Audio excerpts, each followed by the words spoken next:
Alam ba ninyo na ang Islam ang kauna-unahang relihiyon sa Pilipinas na dumating noong 1210 Common Era?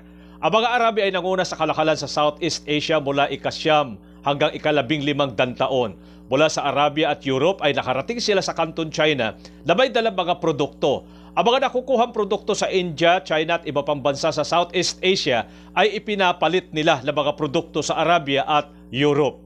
Dalawang ruta ang dinadaanan ng mga mangangalakal na Arabing Muslim. Una, sa pamamagitan ng Kipot ng Malaya patungong Indochina. Pangalawa, sa pamamagitan ng pagdaan sa Borneo, Sulu, Palawan at Mindoro at iba pang lalawigan sa Luzon patungong Timog China.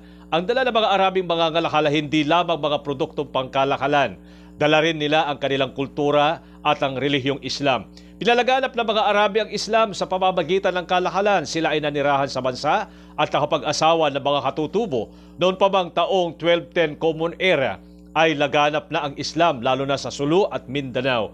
Maging ang Maynila noon ay isa ng maunlad na pamayanang Muslim sa ilalim ng pamamahala ni Raja Sulaiman at Lakandula. Ang pinakamahalagang ambag ng mga Arabi sa kulturang Pilipino ay ang relihiyong Islam. Ayon sa Tarsila, isang talaan ng angkang pinagmulan o genealogy, si Sharif Karim Ol Makdum, ang kauna-unahang misyonero at scholar na Muslim na nagpalaganap ng Islam at nagpatayo ng mga moske sa Buansa, Hulu ngayon at sa Pulo ng Simunol, isang isla sa Sulu, nang siya ay dumating sa Pilipinas sa kalagitnaan ng 1350.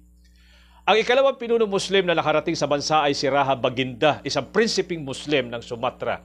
Natalo niya ang mga katutubo at nasakop ang Hulu.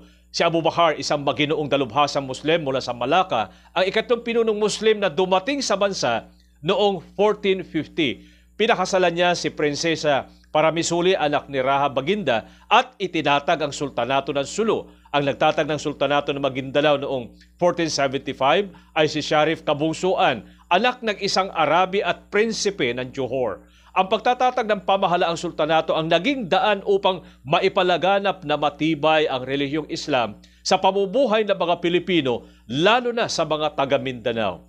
Hanggang sa muli, marami pong salamat sa inyong pagsubaybay.